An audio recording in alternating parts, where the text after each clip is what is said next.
Bienvenue sur une nouvelle vidéo YouTube. Nous sommes à U-Village. Ça fait 7 mois que c'est ouvert et on voulait vous faire un petit peu une présentation du projet fini, en tout cas du magasin qui tourne depuis quelques mois. On a une super journée ensoleillée, donc on en profite. On essaie de promouvoir le magnifique temps à Seattle et puis voilà. Et donc du coup, c'était pour vous faire la présentation de à quoi ça ressemble. Donc avec Lionel, il va vous présenter avec quelques images déjà les travaux, à quoi ça ressemblait pendant qu'on faisait les travaux, comment dire? Le magasin fini, avec la présentation des produits et tout ça et de vous montrer les décors qu'on a fait. Donc on est vraiment dans un magasin, où il y a beaucoup de passages.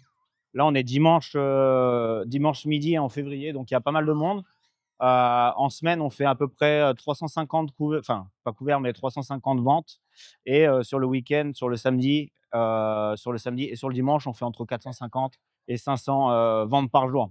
Donc ça représente déjà pas mal de clients et c'est vraiment un magasin qui est beaucoup plus gros que le premier magasin qu'on a à Capitol Hill et celui-là, il fait à peu près 220 carrés parce qu'on a aussi une mezzanine en haut et donc du coup, on a, 35 places assises à l'intérieur et juste derrière moi, on a une terrasse pour l'été et donc du coup, ça vient en plus s'ajouter. On a encore une vingtaine de places assises. Donc ça nous permet d'avoir vraiment du monde et surtout avec un temps comme ça, les gens, ils en profitent vraiment, quoi. Donc voilà, je vous emmène à l'intérieur.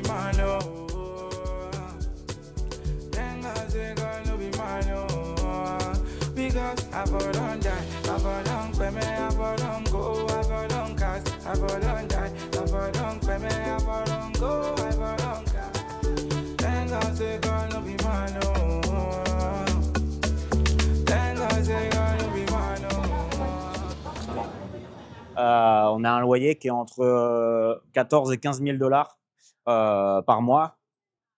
Donc ça représente des grosses sommes et donc du coup, c'est quand même un gros pari. On est la seule boulangerie du centre commercial de la boulangerie française et donc du coup, on sait qu'ils feront le choix de nous garder, d'en garder qu'une en tout cas.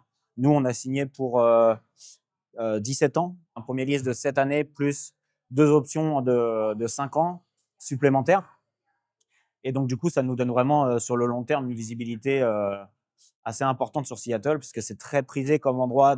Du coup, d'autres chiffres qu'on devrait parler, c'est le coût des travaux. Ça ressemblait pas du tout à ce à quoi ça ressemble aujourd'hui. On a quand même remis un comptoir tout neuf fait sur mesure et tout ça et ça nous a pris à peu près 6 mois de travaux à faire et environ entre les machines et tous les travaux, on en a eu pour 450 000 de tout changer, de faire. On a fait le comptoir sur mesure, on a acheté les vitrines réfrigérées, on a refait toute la peinture, la décoration. Et, on a eu pas mal de travaux de plomberie qu'on a dû réajuster pour passer les permis. Toutes ces choses-là, c'est des choses dont on a parlé déjà quand je vous avais présenté le lieu de production. Donc, c'est quand même des sommes qui sont super conséquentes. Et sur ces 450 000 on avait réussi à négocier avec les propriétaires qui nous donnent 125 000 pour participer aux travaux. Parce qu'il y a des choses qui vont rester. Toute la plomberie, ça va rester. Il y a pas mal de choses décoratives qui vont rester si jamais on doit partir. Donc, du coup, on leur a demandé de participer à cette hauteur-là. Et donc, du coup, ça nous a quand même aidé à faire un magasin qui est quand même super sympa et qui est très accueillant et qui est très apprécié. En tout cas, on a des super retours sur les clients qui viennent depuis 8 mois ici. Donc voilà. Et dernière chose que je voulais préciser, quand je parlais tout à l'heure du prix du loyer, on a réussi à négocier. Donc c'est des grosses sommes, mais ça reste des sommes qui ont été négociées vachement. On nous avait demandé de payer beaucoup plus cher. Et aussi, il y a des clauses souvent dans les endroits comme ça. À partir du moment où vous faites un chiffre d'affaires, admettons, disons 2 millions dans l'année, il y a une clause qui dit qu'entre 2 millions et 2,5 millions, ils prennent un pourcentage supplémentaire sur la somme que vous avez fait en plus. Et donc, du coup, ça arrive à beaucoup d'endroits si votre magasin fonctionne très bien. Nous, on a négocié à partir de au-dessus de 3 millions de dollars. Si on fait au-dessus de 3 millions de dollars, ils reprennent 4% de la somme. Disons qu'on fait 3,5 millions dans l'année. Ils reprennent 4% des 500 000 qui sont entre 3 millions et 3,5 millions. Donc ça, c'est pareil, c'est des choses qui ont été négociées, qu'on ne sait pas toujours quand on prend un endroit et tout ça. Toutes les petites clauses qui existent avec toutes les petites options, il faut faire vraiment attention.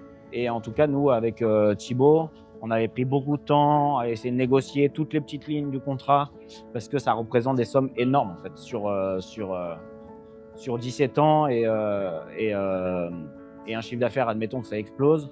Chaque année, si on arrive à économiser 40, 50 000, 60 000, 70 000 sur une année, sur 17 ans, ça représente énormément d'argent. Et c'est pour ça qu'on prend vachement de temps. Et Thibaut, là-dessus, il est encore plus agressif que moi parce que il sait que forcément, ça fait la différence et que quand les contrats de lease sont signés, ça ne peut plus bouger. Donc, on ne peut plus gagner d'argent là-dessus. On n'a plus du tout les manettes. Et c'est vraiment au début, avant de signer le contrat, qu'il faut être plutôt agressif, prendre vraiment des dispositions pour être sûr qu'on fait le maximum d'économies et le moins d'erreurs possible sur le long terme. Donc, c'est sur ça qu'il faut faire très attention quand vous avez un projet, que ce soit en France ou aux États-Unis. Toutes les petites lignes de votre contrat sont très importantes. Ça représente beaucoup d'argent par la suite.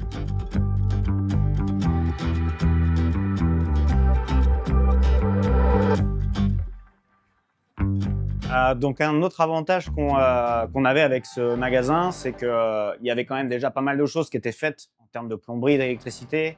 Il y avait pas mal de matériel qu'on a récupéré et puis réutilisé et ça nous a rien coûté en fait.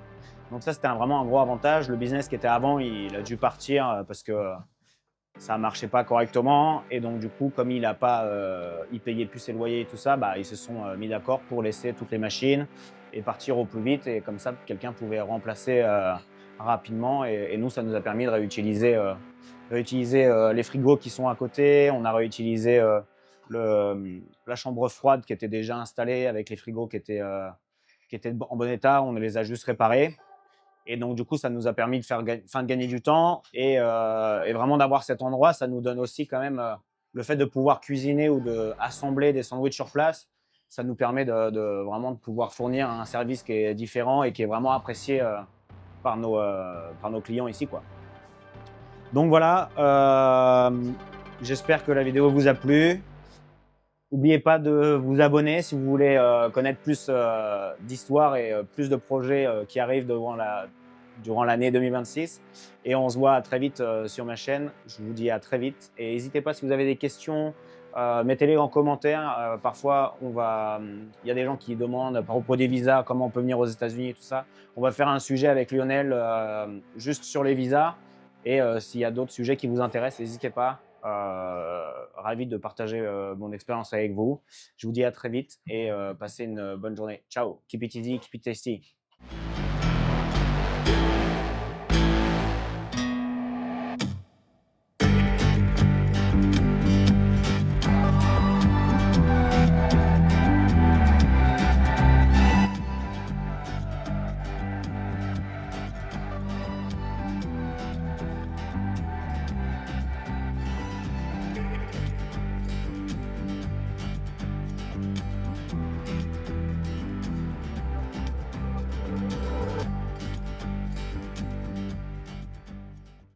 B6, please.